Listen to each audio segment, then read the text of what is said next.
Ada orang bagi hadiah, ada orang sudi rindu. Tapi hakikatnya, perbuatan itu sangat dekat dengan zina. Ada tak ada orang lelaki yang tak SMS ke adik, dia beritahu macam ni, awak jom berzina? Ada tak ada? Pernah tak dapat SMS macam tu? Tak pernah kan? Biasanya dia akan start dengan yang ringan-ringan dulu. Mula-mula dia hantar, awak dah makan ke belum? Ya? Lepas tu up sikit, ayang-ayang dah makan ke belum? Lepas tu up lagi, mami rasanya anak kita nanti tentu macam papi. Lepas tu up lagi, dia nak selemaskan lagi cinta dia. Dia kata, Umi, Abi rasa tak sabar nak kahwin dengan Umi. Umi pula dah. Itu step-step zina ya. Dia tak bermula dengan yang berat-berat terus. Dia start dengan yang ringan-ringan dulu. Okey, kita teruskan lagi.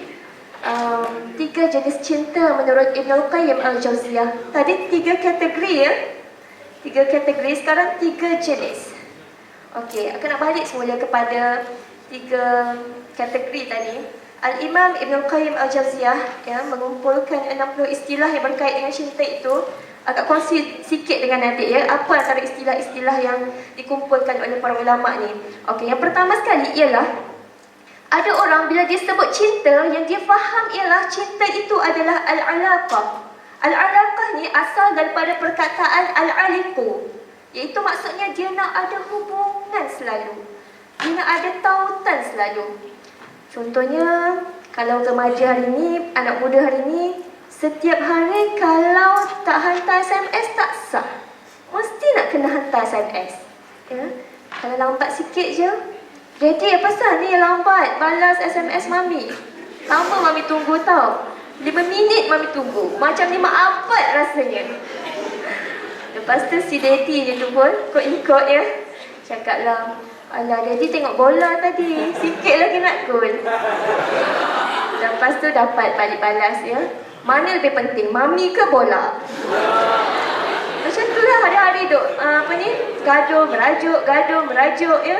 Sebab nak ada al-alaqah sepanjang hari dalam situasi yang tak halal sebegitu, dia penuh dengan curiga, dia penuh dengan rasa yang tak best pun sebenarnya. Ke best merajuk gaduh hari-hari macam tu. Okey, yang kedua ialah ya, al-hawa. Al-hawa ni maksudnya kalau sebut cinta, dia faham cinta itu adalah sesuatu yang berbentuk manifestasi hawa nafsu dia, keinginan dia, hasrat dia, yang dia cuba zahirkan cinta dengan kecenderungan seks. Yang ni Allah sebut ni dalam Quran ya, wa nahan nafsa 'anil hawa fa innal jannata hiyal ma'wa. Ya, kita tahan hawa nafsu kita ini, maka jannah lah, syurga lah tempat kita kembali. Sebab memang perit, memang susah, memang sukar perjuangan untuk kita menahan nafsu setiap hari. Sebab kalau cinta yang difahami secara hawa ini ya, yang lelaki mungkin hantar SMS kat perempuan, dia kata, yang asyik hantar MMS pakai baju kurung je, yang tu dah biasa tengok, hantarlah pakai baju tidur pula ya. Ibarat begitu. Dan ini bukan benda pelik ya. Hantar MMS dengan gambar-gambar yang seksi dalam masyarakat kita, di kalangan anak muda kita, sangat membarah pada hari ini.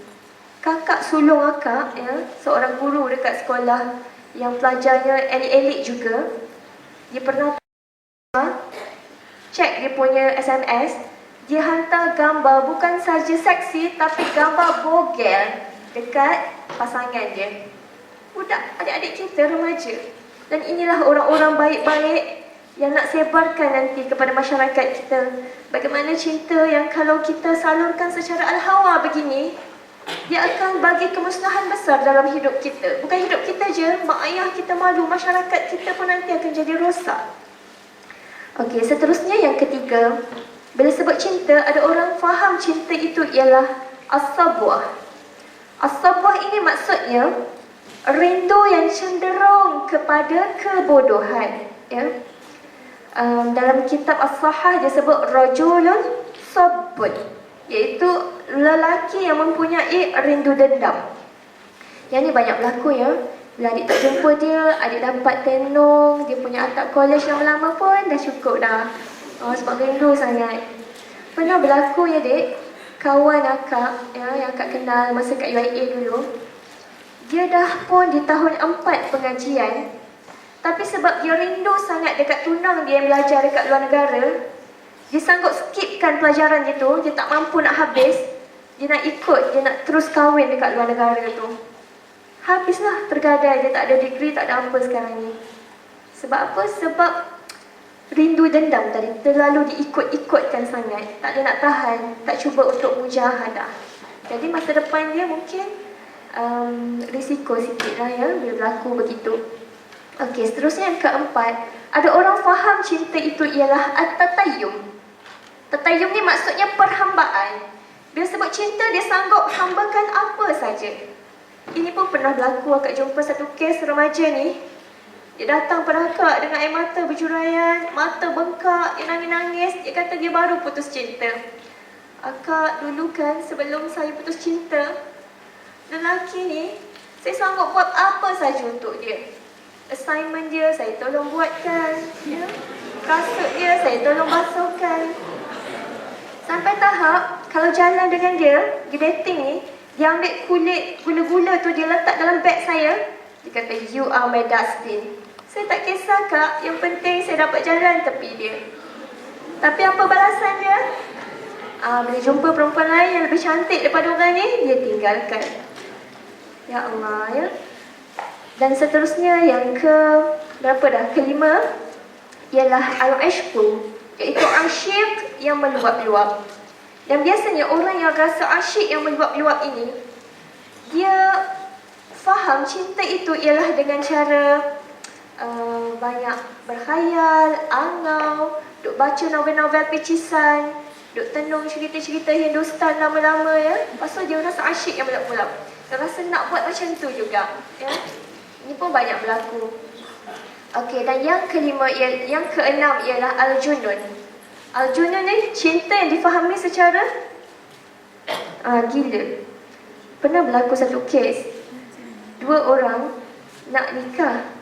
Lepas tu dia jumpa suami akak sebab nak buat ujian HIV.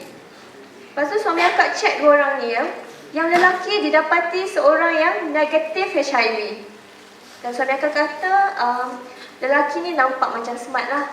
Nampak macam smart, macam presiden kita ni, pakai apa ni, baju kemeja ya, pakai seluar apa ni, bukan seluar jean lah ya. Lepas tu nampak berkacamata, nampak smart ya. Dan yang perempuan ni pula ya, dia kata dengan tak tutup aurat, dengan seluar jeans ketat ya, dengan baju t-shirt simple je. Lepas tu muka pun gelap, dia kata rambut pun macam kusut je. Dia datang dua orang ni dan dia cek perempuan ni pula, dia dapati perempuan ni positif HIV. Lepas tu dalam rasa tanggungjawab sosialnya, nak sedarkanlah, bila seorang positif, seorang negatif, bila nikah ada risiko yang kuat lah kan, nanti keturunan dia akan dapat HIV.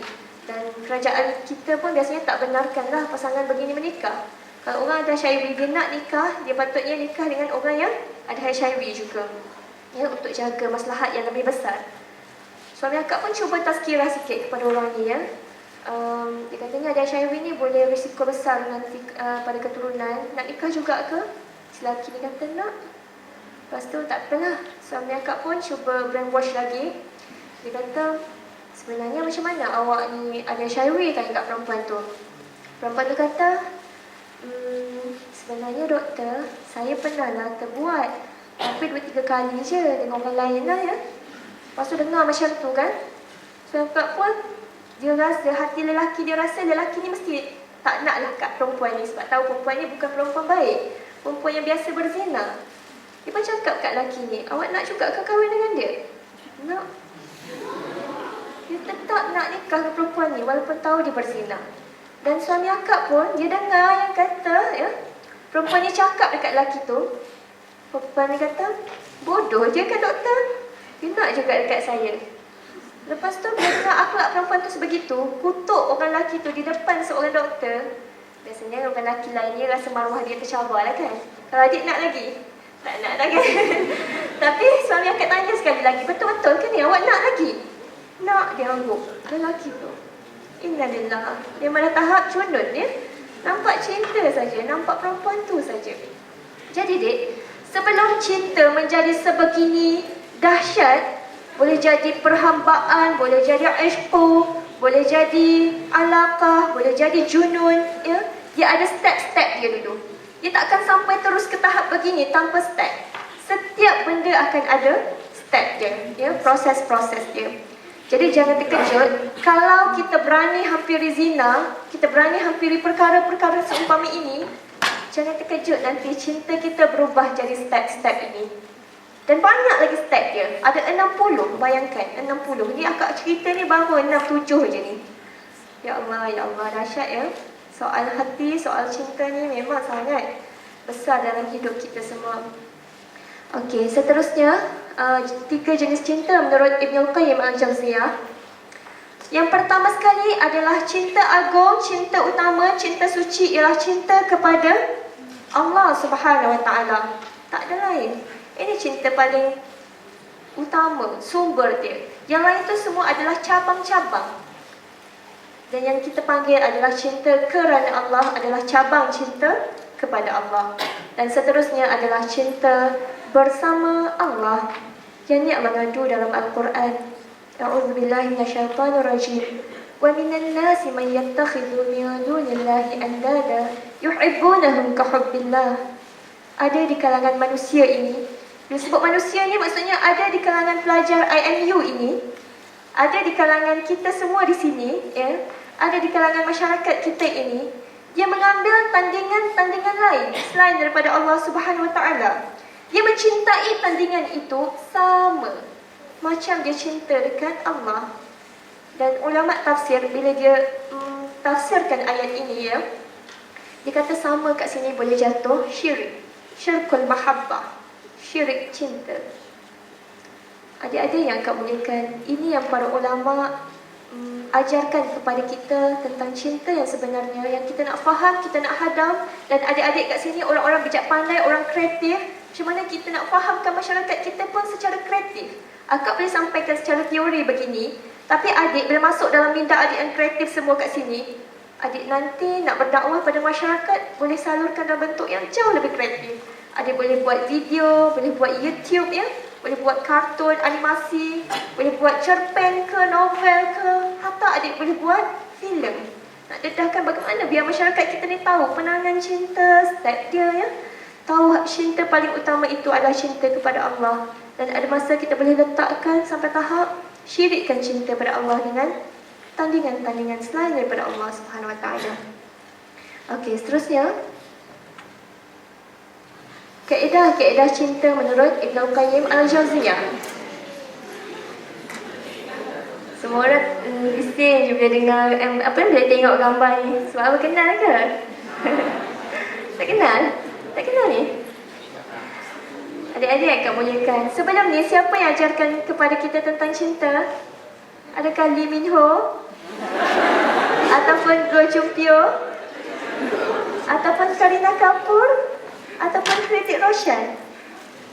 Dan jangan terkejut sebab apa kita tengok pelaksanaan cinta dalam masyarakat kita ni membarah jadinya anak terbuang, jadi macam-macam tu kan. Sebab mereka faham cinta melalui orang yang tak pernah pun kenal pencipta, tak kenal Allah, tak takut pada Allah ya. Itu yang ajarkan mereka tentang cinta. Dan tak disalahkan mereka juga. Sebab kalau kita tak bangun berdakwah kepada mereka, sampaikan kepada mereka, siapa nak fahamkan masyarakat kita? Siapa adik-adik kita terkapai-kapai ya, nak faham cinta itu fitrah bagaimana, dan bagaimana ia boleh bertukar menjadi fitnah dan sebagainya. Okey, kata Al-Imam Ibn Qayyim Al-Jawziyah, cinta boleh lenyap bersama lenyapnya sebab. Maksudnya begini, kalau adik cinta